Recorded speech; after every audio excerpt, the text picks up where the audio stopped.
Going on, people? Welcome back to the channel. Welcome back to Saeed TV. This is another upload. Make sure you like the video. Let's get to 1,000 likes and subscribe to the channel if you're new. Road to 90,000 subscribers. It's the big one and the game I'm dreading the most. Two teams that could potentially win the league. You've got the noisy neighbours in what, M11? Then you've got Liverpool, the Scousers. It's going to be a tough one, but we're here today to do the combined 11. I'm going to be as fair as possible. I've got no loyalties to both, and I don't want to be biased to anyone because I hate them just as much together. So, in goal, it's going to be Alisson. Listen, I can't lie to you. Number one for Brazil and number one in England. I'm sorry. Edison. You know what? I actually respect Edison, because a lot of people, and me particularly, I thought he's going to be another Bravo, but he's actually outlasted a lot of keepers. He's actually performed better than I hoped or expected, should I say. And you know what? He's actually introduced the way keepers should play out from the back. If you look at modern football right now, yes, you have the Neuers of the world and whatnot.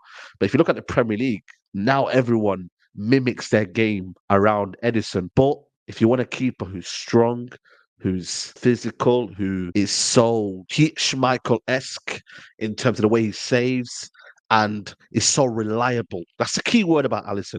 He is reliable in the back post. He's your kind of almost brick, you know what I'm saying to you? And you need that as a keeper.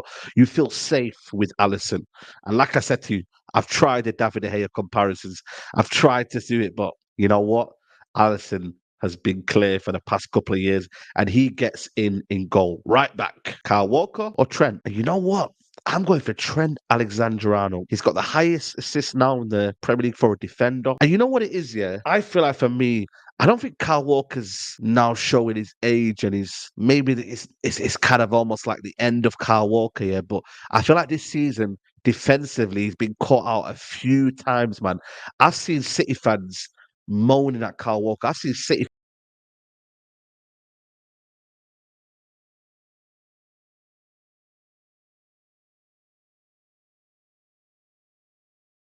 Kyle Walker has not been up to speed, and I feel like he's been very, very lackadaisical in his defending.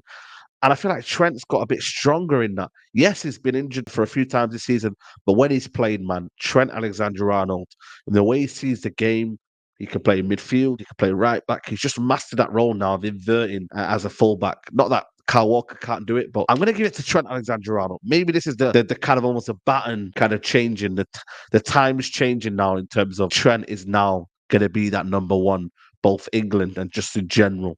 Centre backs. This one I think is quite easy, to be honest with you. I'm going to go for Virgil van Dijk and Ruben Diaz. So Stones is dropped and Akanji's dropped, Kanati's dropped. Virgil van Dijk here. Listen, for all the kind of banter I have here, and for all the Van Disneys and whatnot, I still got to respect Virgil van Dijk as a defender. To not only be one of the best defenders in the past couple of years, this season more than ever, I feel like he's stepped up into a true leader.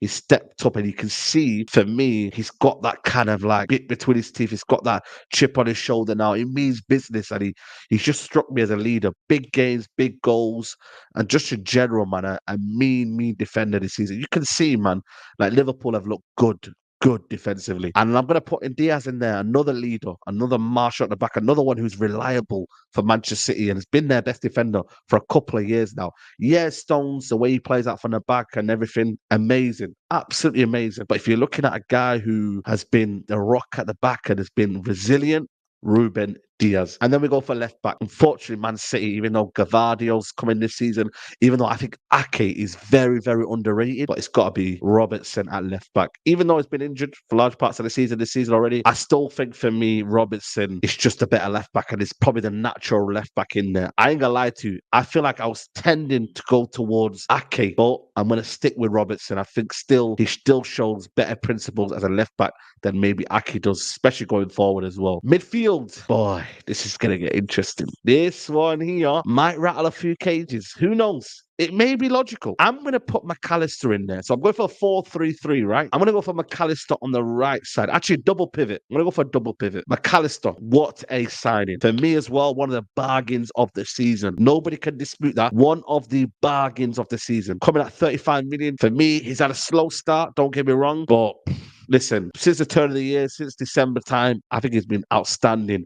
Crucial assists, goals as well. You know what? What a signing. Again, Liverpool make these kind of signings, 35 million. They've done it with Sadio Mane and so forth and Mo Salah. They do these kind of signings and fair play to them, man. McAllister has been a gem this season. CDM alongside him. Listen, man, you've got to put him in there, man. Rodri, amazing player. I mean, the record speaks for itself. They haven't lost for a year while he's been in the team. Since the Brentford game was the last game I believe they lost. And you know what I mean? It's just that he covers the ground. He's magnificent. He's clutch as well now. He's getting goals in big moments. I mean, come on, man. If you're getting a guy that scores in big moments, come on. What are we doing here, man? Rodri is in there 100%. No questions about it. In the attacking mid-role, come on. KDB, Kevin De Bruyne. Already coming assists, goals, bro, complete player. Listen, people can talk about aesthetics and whatnot and etc. He gets in there. He's probably been Man City's most important player since Kun Aguero, since the David Silvers of the world, man. Absolute stepped up for Manchester City. And like I said, clutch player, man. He's in there in that attacking mid role. Again, so Bosley not really had a good season. Who else is in there? There's a few honourable mentions, I can't lie to you. I think Curtis Jones on another day, maybe. I don't know, maybe I'm pushing my luck here. I think Curtis Jones has been decent this season. This is the tricky bit. Front three. Now you got Nunes on form. Got Foden, Salah, Haaland. Who am I going to put in the front three? Well, let's go with the obvious one. It's got to be Haaland up front. Listen, man, top scorer Premier League. Been injured for a bit and still managed to be top scorer. Crazy. Again, a phenomenal striker, phenomenal player for the past 2 years. It's easy, man. Nobody's getting ahead of Haaland. Nobody. On the left, I'm going to go for Philip Foden. Absolutely amazing season. You see it in Manchester Derby. Now what he's doing to Manchester City is becoming one of their main guys now. It's almost as if he's now starting to shine. This Saka comparisons and whatnot. He just puts his head down.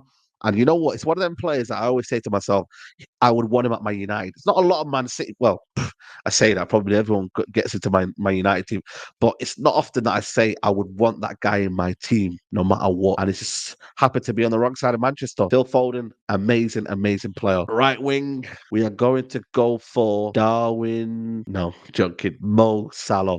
He's getting in the right wing. Like I said, I know he's been injured for a while. For a bit, but still, the quality is shown still this season.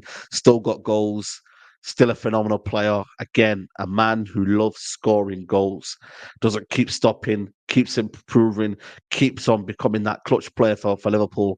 And yeah, man, what do they say? King Mo Salah, man. He has been the king of Liverpool for the past couple of years. That is my team there for you, just to kind of give you a illustration for those that want to see it in full. This is my team right there. So you can see Alisson, Trent Alexander-Arnold, Van Dijk, Ruben Diaz, Robertson, Rodri, McAllister, Mo Salah, Kevin De Bruyne, Phil Foden, and Erling Haaland. Let me know what you guys think. Was I wrong? Was I right? Let me know in the comments, man. And I'll see you in the next video.